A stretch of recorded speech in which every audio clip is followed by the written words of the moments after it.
এই পর্যায়ে তোমাদের মাঝে বক্তব্য রাখবে আমাদের প্রতিষ্ঠানের সহকারী প্রধান বিভাগ শাখা মোহাম্মদ ফাজার আলী স্যার। মোহাম্মদ ফাজার আলী স্যারকে বক্তব্য রাখার জন্য বিনীত অনুরোধ করছি। মাঝে ছাপিয়ে এসএসসি পরীক্ষার্থী 2026 পেয়েছে দোয়া মাহফিল অনুষ্ঠান এর সম্মানিত সভাপতি এবং অধ্যক্ষ সুযোগ্য অধ্যক্ষ জনাব মুখলিসুর রহমান স্যার, আমার সহকর্মীবৃন্দ এবং সামনে আমার সিনিয়র স্কুলের শিক্ষার্থীবৃন্দ, সবাইকে আন্তরিক শুভেচ্ছা জ্ঞাপন করছি। প্রতিবারের নেই আমরা এবারেও একটি দোয়া অনুষ্ঠান করব। মানে অন্যান্য সময় আমরা 3-4 দিন বা 1 সপ্তাহ আগে এই অনুষ্ঠানটা করতাম, কিন্তু এবার তোমাদের আগ্রহে আমাদের অনেক আগে করতে হচ্ছে। তো তাতে একটা পজিটিভ দিক আছে, তোমরা একটু সুযোগ পাবে পড়াশোনা। তোমরা এই সময়ের মধ্যে গণিত এবং ইংরেজি এই বিষয়টা একটু ভালোভাবে দক্ষ টিচারের কাছে কোচিংয়ে হবে না, একটু প্রাইভেট পড়ো, যাতে তোমাদের যেগুলো সাইড দুর্বল আছে এগুলি শনাক্ত করতে পারো। 2 হলো আমি তোমাদের আজকে শুধু পরীক্ষা সংক্রান্ত কিছু টেকনিক্যাল কথা বলবো। আমাদের প্রশ্নে ক খ গ ঘ জ্ঞান,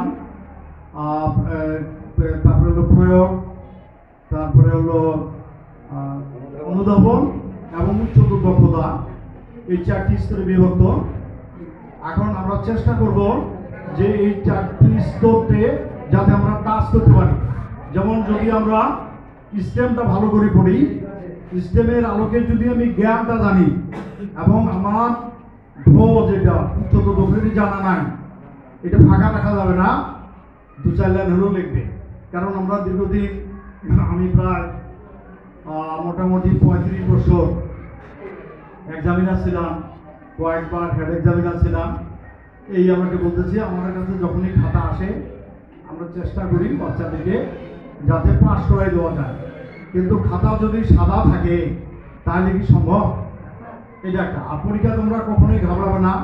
অনেক সময় দেখা গেল রোড রেজিস্ট্রেশন বিশ্বকোড লিখতে ভুল হয়ে গেল, তুমি ঘাবড়ে যাবো, তখন কেন্দ্র খাতা চেঞ্জ করবে না, তখন আমরা সঠিকটা পূরণ করে দেব এবং রুমের যে পর্যবেক্ষক থাকবে তার সহায়তা নিব। আরেকটা জিনিস বলি, আচরণের কাঙ্ক্ষিত পরিবর্তন শিক্ষা।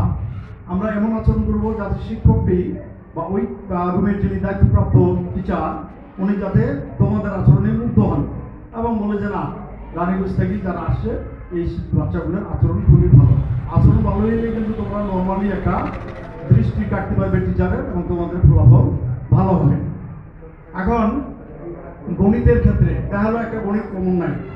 এখন তোমরা যদি এখানে সূত্রটা লেখো তাহলে 1 মার্ক পাবে, সূত্রটাকে কিছু দূর কাজ করলে ওখানে আরো 1 মার্ক পাবে, তাহলে 2 মার্ক পাই গেল। এই আর গণিতের এমসিকিউর ক্ষেত্রে তোমরা চেষ্টা করবে আকার ইউনিটের যতটুকু ম্যানেজ করা, যদি না পারা যায় তাহলে তো কোনো সমস্যা নাই। আর এখানে যেহেতু তোমরা সবাই মিলে একসঙ্গে পাস করে একটা একাদশ শ্রেণীতে ভর্তি হবে, কাজেই তোমরা সবাই চেষ্টা করবা, ওখানে তো আর হিসাব করে লাভ নাই যে রোল আগা আর পিছা, সবাই মিলে যাতে পাস করা যায়। তাহলে দলটা একটু ভারী হবে, বিশ্ববিদ্যালয় দল ভারী হবে, মেডিকেলের দল ভারী হবে। তো আমরা আশা রাখি এই দেশে অনেক ভালো ছাত্র আছে। আর আমাদের সময়ও শেষ, সবারই খিদা লাগছে, আমি কথা বেশি বলবো না। আমরা তোমাদের জন্য দোয়া করতেছি, এই দেশে 100% পাস করবে এবং কম হলেও 30 জন জিপিএ 5 পাবে। আর সবার সুস্বাস্থ্য কামনা করতেছি, সবার ভালো করো এই আশা ব্যক্ত করে আমার কথা আমি এখানে শেষ করছি। ধন্যবাদ সবাই। ধন্যবাদ ফাজার আলী স্যারকে।